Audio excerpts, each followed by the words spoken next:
баща ми сядаше вече по-възрастен на едно столче, всеки ден, докато зелето стане кисело за консумиране. А как се прави, сега ще покажем. Аз представи се. Дойте на нас. Добре. Кмета на село Желязово. Се приточва.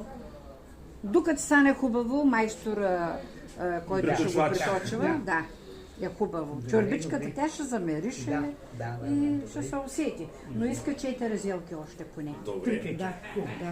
Начина, нали? Поне нашите родители правиха така, слагаш съда на чешмата с солта и пускаш водата и самата вода го отмива.